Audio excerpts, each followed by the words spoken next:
26장에서 하나님께서 이삭과 함께 하시면서 어떻게 그를 축복하셨는가를 우리는 보았어요. 이삭이 이방 그랄 땅에서 농사를 하는데 흉년된 해임에도 불구하고 무려 100배의 소출을 얻습니다. 그런가 하면 정작 본토인 블레셋 사람은 아무리 땅을 파도 물 한 모금 얻지 못하는 판에 오히려 외지인인 이삭은 땅을 파기만 하면 물이 솟아나면서 풍성한 우물을 얻게 되더라고 하는 거죠. 그래서 이삭은 점점 양떼와 소떼가 풍성해지고 종들이 힘이 많아지면서 마침내 거부가 되었다고 하는 것입니다.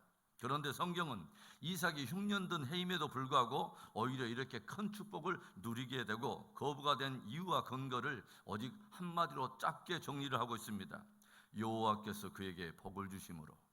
여호와께서 그에게 복을 주심으로. 여러분에게 이 축복이 임하기를 주의 이름으로 축원합니다.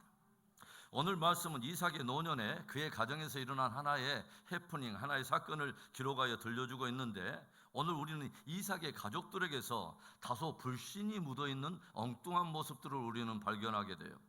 그렇다면 오늘 이삭의 가족들을 통해서 성경이 우리에게 들려주고 있는 믿음의 도전은 무엇일까요? 첫 번째로는 약속의 말씀에 토대한 영적 분별력을 가지라는 것입니다. 1절의 말씀을 보겠습니다. 이삭이 나이가 많아 눈이 어두워 잘 보지 못하더니 맏아들 예서를 불러 이르되 내 아들아 하매 그가 이르되 내가 여기 있나이다 하니 이삭의 나이가 많아졌습니다. 그리고 나이가 많아지면서 이삭의 눈이 어두워지고 잘 보지 못하게 되었다고 하는 거예요. 그리고 이삭은 바로 그때 맏아들인 예서를 조용히 불렀습니다. 무엇을 하려고요? 2절부터 4절에 이삭이 이르되 내가 이제 늙어 어느 날 죽을는지 알지 못하니 그런즉 내 기구 곧 화살통과 활을 가지고 들에 가서 나를 위하여 사냥하여 내가 즐기는 별미를 만들어 내게로 가져와서 먹게 하여 내가 죽기 전에 내 마음껏 내게 축복하게 하라. 이삭은 이 자기의 어떤 날들이 얼마 남지 않았기 때문에 맏아들인 예서에게 말을 합니다. 너는 들에 가서 사냥하여 이 잡은 짐승의 고기로 별미를 만들어서 내게로 가져오라. 그리하면 내가 그것을 먹고서 내 마음껏 내게 축복하리라. 고대 사회, 특별히 히브리 사회에서 장자권의 축복은 당연 맏아들의 몫인 것이죠. 그래서 이삭이 맏아들 예서에게 장자권의 축복을 물려주려고 한 것은 당연한 일인 것입니다. 그런데 이삭은 예서와 이 야곱 두 아들을 두고서 하나님의 주권적인 축복이 누구를 향해 있는가를 사실은 이미 알고 있습니다.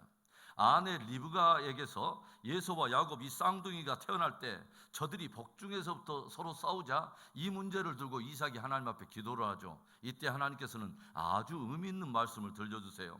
창세기 25장 23절에 여호와께서 그에게 이르시되 두 국민이 내 태중에 있구나. 두 민족이 내 복중에서부터 나누이리라. 이 족속이 저 족속보다 강하겠고 큰 자가 어린 자를 섬기리라 하셨더라. 하나님께서는 이미 저들이 태중에 있을 때에 이삭에게 큰 자가 어린 자를 섬기게 되리라고 하는 의미 있는 말씀을 들려주신 것입니다. 다 이해할 수는 없지만 하나님의 섭리 속에서 하나님의 주권적인 은혜가 야곱에게 오히려 기울어 있다고 하는 것을 이삭도 알고 있다고 하는 거죠. 그런데도 나이가 들어 눈이 어두워진 이삭은 하나님의 약속의 말씀이 아닌 다만 세상의 흐름을 따라 세상의 전통과 유행을 따라 하나님의 역사를 오히려 역행할 뻔한 것입니다. 하나님의 뜻과는 상관없이 그냥 예서가 사냥한 고기로 만든 별미를 먹고서 자기 입맛대로 자기의 뜻대로 예서를 축복하려고 했다고 하는 것입니다. 우리에게는 세상의 흐름과 전통이 아니라 내 입맛에 기호와 감정에 흩끌리는 대로가 아니라 하나님의 말씀하신 약속의 말씀을 토대로 한 영적 분별력이 있어야 하는 것입니다. 행여 우리의 영적 안목이 흐려지지 않기를 바랍니다. 세월이 가고 믿음의 연륜이 쌓일수록 하나님의 말씀을 밝히 보는 눈이 열리기를 바라고 그 말씀을 토대로 한 영적인 분별력이 견고해지는 은혜가 있기를 주의 이름으로 축원합니다. 오늘 이삭의 가족들을 통해서 성경이 우리에게 들려주는 또 하나의 믿음의 도전, 두 번째입니다. 하나님의 축복에 합당한 그릇을 준비하라는 것입니다. 아버지 이삭이 죽기 전에 맏아들인 자기에게 축복하려고 하는 것을 알게 된 예서는 들뜬 마음에 곧장 화살통과 화살을 메고 들녘으로 뛰어갑니다. 어찌 보면 세상 전통과 풍조를 따른다면 장자인 예서가 아버지의 축복권을 받는 것은 당연한 일이겠지만 우리가 예수의 살아온 생애를 바라보면서 알게 되는 것이 뭐예요? 전혀 하나님의 축복을 받을 만한 그릇이 준비되어 있지 않다고 하는 거죠. 예수는 자신의 배고픔 때문에 자기에게 주어진 소중한 영적인 축복권, 장자권을 이미 야곱에게 팥죽 한 그릇에 이미 팔아버렸어요. 장자권을 팥죽 한 그릇에 쉽게 팔아버리면서 예수가 했던 말을 여러분은 아십니까? 창세기 25장 32절의 말씀, 예수가 이르되 내가 죽게 되었으니 이 장자의 명분이 내게 무엇이 유익하리요? 내가 오늘 배고파서 죽을 판인데, 목구멍이 포도청인데 이깟 장자의 명분이 내게 무슨 대단한 가치가 있다고 이것을 아끼고 자시고 하겠냐는 거예요. 그래서 예수는 장자의 명분을 팥죽 한 그릇에 야곱에게 팔아버렸습니다. 그리고 성경은 이런 의미심장한 말을 기록하고 있어요. 이는 예수가 장자의 명분을 경홀히 여김이었더라, 가볍게 여김이었더라. 하나님께로부터 온 소중한 것들을 담을 만한 그릇이 없는 것입니다. 뿐만 아니었어요. 아브라함은 이삭의 배필을 얻으려고 심혈을 기울이며 노종을 메소포타미아까지 보내면서 말을 하죠. 이 땅 가나안 족속의 여인 가운데서는 이삭의 배필을 택하지 말라. 그런데 어제 26장 34절 35절 말씀에 어떤 말이 기록되어 있습니까? 예서가 40세에 헷족속 부엘리의 딸 유딕과 헷족속 엘론의 딸 바스맛을 아내로 맞이하였더니 그들이 이삭과 리브가의 마음에 근심이 되었더라. 예서는 아무런 꺼리낌이 없이 하나님의 뜻을 거스리며 아버지의 뜻을 거스리며 가나안 헷족속 여인 유딕과 바스맛을 아내로 맞이한 것입니다. 그리고 이것이 그 부모인 리브가와 이삭의 마음에 깊은 근심이 되었다고 들려주고 있어요. 여러분, 명분이 중요한 게 아닙니다.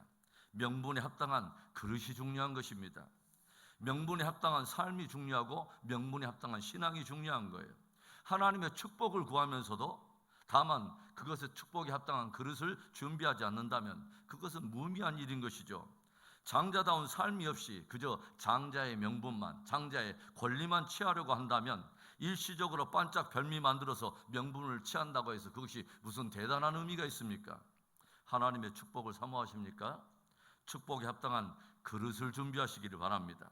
합당한 그릇을 준비하여 진짜 하나님께로부터 예비된 축복을 담고 그것을 누리게 되는 진짜 복 있는 생애가 되기를 주의 이름으로 축원합니다. 오늘 이삭의 가족들을 통해서 성경이 우리에게 들려주는 마지막 세 번째 도전, 선한 방법으로 선한 역사를 이루라는 것입니다. 오늘 이삭이 맏아들 예세를 불러서 그를 축복하려고 할 때 촉각을 곤두세우고 이것을 엿듣고 있는 한 사람이 있습니다. 바로 이삭의 아내인 리브가입니다. 리브가는 남편 이삭이 맏아들 예세를 은밀히 불러서 말한 것을 듣고서 곧장 둘째 아들 야곱을 부르며 이삭의 뜻을 역행하는 일을 꾸미기 시작하죠. 예서가 사냥터에서 돌아오기 전에 자기가 별미를 만들어줄 터이니 그것을 아버지 이삭에게 가지고 나가서 야곱 네가 축복을 받으라는 것입니다. 심지어 야곱이 자기는 매끈매끈한 피부를 가지고 있고 형 예서는 털사람이기 때문에 자기가 별미를 가지고 아버지께 나간들 아버지가 분명히 피부를 만지면서 확인을 할 텐데 그렇게 되면 아버지로부터 축복은 고사하고 저주를 받게 될 것이라고 말을 하는데도 리브가는 뭐라고 말합니까? 너의 저주는 내게 돌리고 너는 내 말을 따르라 라고 견책을 해요. 리브가가 형 예서보다 어찌 보면 동생 야곱을 평상시에 편애하고 있었는지도 몰라요. 그러나 사실 리브가는 이미 두 아이를 복중에 가졌을 때 하나님께서 들려주셨던 말을 기억하고 있는 것입니다. 큰 자가 어린 자를 섬기게 되리라. 그리고 예서가 장자권을 경홀히 여기며 팥죽 한 그릇에 팔아버린 일을 알고 있고 자기 마음대로 가나안 헷족속 여인들을 아내로 맞이한 일을 보면서 더욱 하나님의 장자적인 축복이, 영적 축복이 예서가 아니라 야곱에게 기울여 있다고 하는 것을 확신하고 있었는지 몰라요. 그러나 여러분, 선한 역사에 대한 선한 명분이 있다면 방법도 선해야 하는 것입니다. 하나님께서 선한 섭리를 정말 가지고 계신다면 전능하신 바로 그분이 선한 때에 선한 방법을 따라 그 일을 이루실 것을 기꺼이 신뢰해야 한다고 하는 것입니다. 그러나 리브가는 하나님의 방법을 신뢰하지 않았습니다. 그리고 엉뚱한 방법을 사용함으로써 결국 그 일 때문에 두 아들들 사이에 살기등등한 큰 갈등과 충돌이 일어나게 되고 결국 야곱은 형을 피해서 무려 20년 동안 타향살이를 하게 되고 그 사이에 엄마인 리브가도 죽음을 맞이하게 됨으로써 다시는 둘째 아들 야곱의 얼굴을 보지 못하게 됩니다. 여러분 기억하십시오. 선한 역사를 위한 선한 명분이 있다면 방법도 선해야 합니다. 사랑하는 성도 여러분, 오늘 우리는 이삭의 가정 안에서 이 가정을 통해서 몇 가지의 깊은 도전을 받습니다. 약속의 말씀을 토대로 한 영적인 분별력을 가지라는 것입니다. 다만 명분만이 아니라 진실로 축복에 합당한 그릇을 준비하라는 거예요. 그리고 선한 역사를 위한 선한 명분이 있다면 방법도 선해야 한다고 하는 것입니다. 그런 좋은 은혜가 있기를 주의 이름으로 축원합니다.